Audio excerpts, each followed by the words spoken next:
নমস্কাৰ এমৰত অসমৰ প্ৰত্যেকগৰাকী জনসাধাৰণলৈ দিবলৈ ডাঙৰ খবৰ। অসমৰ মুখ্যমন্ত্ৰী ডক্টৰ হিমন্ত বিশ্ব শৰ্মা ছাৰে বানপানীত ক্ষয়ক্ষতি হোৱা দুখীয়াসকলৰ কাৰণে এখন নতুন আঁচনি ঘোষণা কৰিছে। এই আঁচনি যিসকল দুখীয়াই আবেদন কৰিব সেইসকল দুখীয়াৰ বেংক একাউণ্টত অসম চৰকাৰে পোনপটীয়াকৈ সোমাই দিব 12,000কৈ টকা।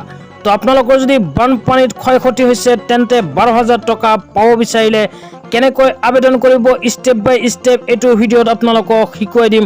অনুগ্ৰহ কৰি ভিডিঅ'টো স্কিপ নকৰি প্ৰথমৰ পৰা শেষলৈ চাব আৰু মোৰ চেনেলত নতুন হ'লে প্লিজ চেনেলটো ছাবস্ক্ৰাইব কৰি মোৰ লগত থাকিব। ইয়াৰ লগতে ভিডিঅ'টো শ্বেয়াৰ কৰি আপোনালোকৰ বন্ধুবৰ্গক চোৱাৰ কাৰণে সুযোগ কৰি দিব। তো এতিয়া আপোনালোকক পোনপটীয়াকৈ জনাইছোঁ কেনেকৈ অনলাইন এপ্লিকেশ্যন কৰিব লাগিব।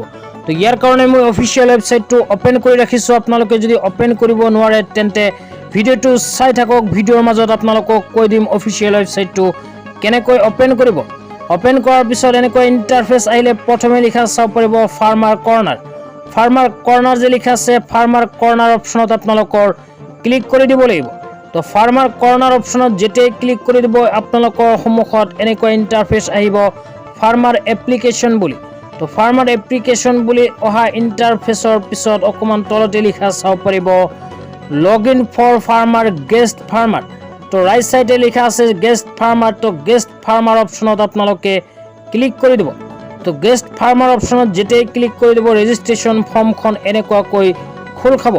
তো ৰেজিষ্ট্ৰেশ্যন ফৰ্মটো খোল খোৱাৰ পিছত প্ৰথমে আপোনালোকে ফাৰ্মাৰ ডিটেইলছ দিব লাগিব। প্ৰথমে ইয়াতে ফুল নেম দিব লাগিব। তো আপোনালোকে নিজৰ ফুল নেমটো বহাই ৰিলেশ্যনশ্বিপ যে লিখা আছে ইয়াতে ক্লিক কৰি son of, daughter of, wife of, care of যিকোনো এটা অপশ্যন সিলেক্ট কৰি দিব। তো সিলেক্ট কৰি দিয়াৰ পিছত অকণমান তলত লিখা চাব পাৰিব ৰিলেটিভ নেম। তো ইয়াতে আপোনালোকে নিজৰ দেউতাকৰ নাম অন্যথা আপোনালোকৰ হাজবেণ্ডৰ নাম দি দিব। তাৰপিছত লিখা চাব পাৰিব মোবাইল নাম্বাৰ। ইয়াতে নিজৰ মোবাইল নাম্বাৰটো বহাই ৰাইট চাইডে ভেৰিফাই অপশ্যনত ক্লিক কৰি ভেৰিফাই কৰি দিব। তাৰপিছত এজ বহাব। তাৰপিছত লিখা চাব পাৰিব কাষ্ট কেটেগৰী। তো ইয়াতে ক্লিক কৰি জেনেৰেল, OBC, ST, SC যিকোনো এটা কাষ্ট ইয়াতে সিলেক্ট কৰি দিব। সিলেক্ট কৰি দিয়াৰ পিছত জেণ্ডাৰ অপশ্যনত ক্লিক কৰিব। জেণ্ডাৰ অপশ্যনত ক্লিক কৰি মেল নে ফিমেল ইয়াতে জেণ্ডাৰটো সিলেক্ট কৰি দিব। সিলেক্ট কৰাৰ পিছত চাব পাৰিব ফাৰ্মাৰ টাইপ। ফাৰ্মাৰ টাইপ অপশ্যনত ক্লিক কৰি স্মল, মাৰ্জিনেল, আদাৰ্ছ যিকোনো এটা অপশ্যন ইয়াতে ক্লিক কৰি দিব। তো ক্লিক কৰি দিয়াৰ পিছত আপোনালোকক দেখুৱাইছোঁ ফাৰ্মাৰ কেটেগৰী বুলি এটা অপশ্যন পাব। ইয়াতে ক্লিক কৰি দিব। ইয়াতে ক্লিক কৰাৰ পিছত অনাৰ নাইবা টেনেণ্ট নাইবা শ্বেয়াৰ কপাৰ যে লিখা আছে যিকোনো এটা অপশ্যনত আপোনালোকে ক্লিক কৰি দিব। ক্লিক কৰি দিয়াৰ পিছত স্ক্ৰল ডাউন কৰি অকণমান তলত গ'লে ৰেচিডেণ্টিয়েল ডিটেইলছ দিব লাগিব। তো ইয়াতে প্ৰথমে নিজৰ ষ্টেটৰ নামটো ইয়াতে সিলেক্ট কৰি দিব লাগিব। 4 নম্বৰ লিখা চাব পাৰিব আছাম। তো আছাম ষ্টেট সিলেক্ট কৰাৰ পিছত তাৰ তল অপশ্যনত ক্লিক কৰি আপোনালোকে নিজৰ ডিষ্ট্ৰিক্টটো ইয়াতে সিলেক্ট কৰি দিব। তো আপোনালোকে নিজৰ ডিষ্ট্ৰিক্টটো সিলেক্ট কৰাৰ পিছত অকণমান তলত লিখা চাব পাৰিব সাব ডিষ্ট্ৰিক্ট। সাব ডিষ্ট্ৰিক্ট অপশ্যনত ক্লিক কৰি নিজৰ সাব ডিষ্ট্ৰিক্টৰ নামটো ইয়াতে সিলেক্ট কৰি দিব। সিলেক্ট কৰি দিয়াৰ পিছত ৰেচিডেণ্টিয়েল, ভিলেজ বাই টাউন আপোনালোকৰ গাঁৱৰ নাম বা টাউনৰ নাম ইয়াতে সিলেক্ট কৰি দিব। তো গাঁৱৰ নাম সিলেক্ট কৰাৰ পিছত তলত লিখা চাব পাৰিব এড্ৰেছ আৰু পিনক'ড। ইয়াতে প্ৰথমে আপোনালোকে নিজৰ ফুল এড্ৰেছখন লিখিব। লিখাৰ পিছত পিনক'ডটো লিখি দিব। পিনক'ডটো লিখি দিয়াৰ পিছত লিখা চাব পাৰিব ফাৰ্মাৰ ID। তো ফাৰ্মাৰ ID আপোনালোকৰ দিব নালাগে যিহেতু ফাৰ্মাৰ IDটো আপোনালোকৰ নাই। আৰু যদি আগতীয়াকৈ PMFBY আঁচনিত আবেদন কৰিছিলে সেই ক্ষেত্ৰত ফাৰ্মাৰ IDটো দি দিব। তো ফাৰ্মাৰ IDটো দি দিয়াৰ পিছত আপোনালোকে একাউণ্ট ডিটেইলছ এটা অপশ্যন পাব। একাউণ্ট ডিটেইলছ অপশ্যনত লিখা আছে ডু ইউ হেভ IFC।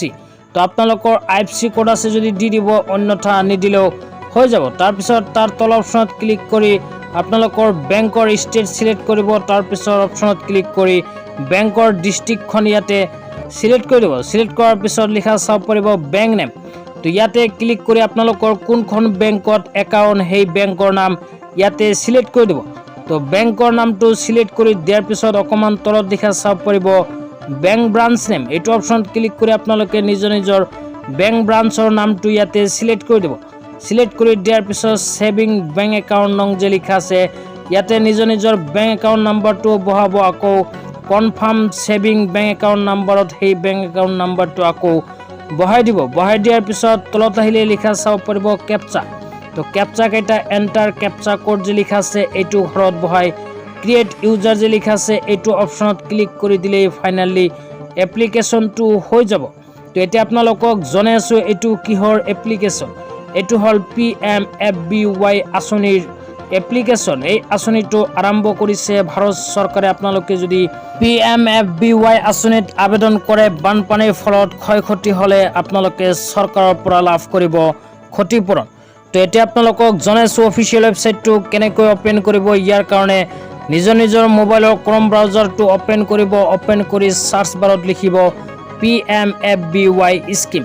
তো লিখি সাৰ্চ কৰি দিয়াৰ লগে লগে এনেকুৱা ইণ্টাৰফেচ আহিব। অকণমান তলতে লিখা চাব পাৰিব PMFBY। তো ইয়াতে ক্লিক কৰি দিব। ইয়াতে ক্লিক কৰি দিয়াৰ লগে লগে আপোনালোকৰ সন্মুখত এনেকুৱাকৈ অফিচিয়েল ৱেবছাইটটো অপেন হ'ব। অপেন হোৱাৰ পিছত মই যেনেকুৱাকৈ দেখুৱালোঁ ফাৰ্মাৰ কৰ্নাৰ অপশ্যনত ক্লিক কৰি আপোনালোকে এপ্লিকেশ্যনটো কৰি ল'ব।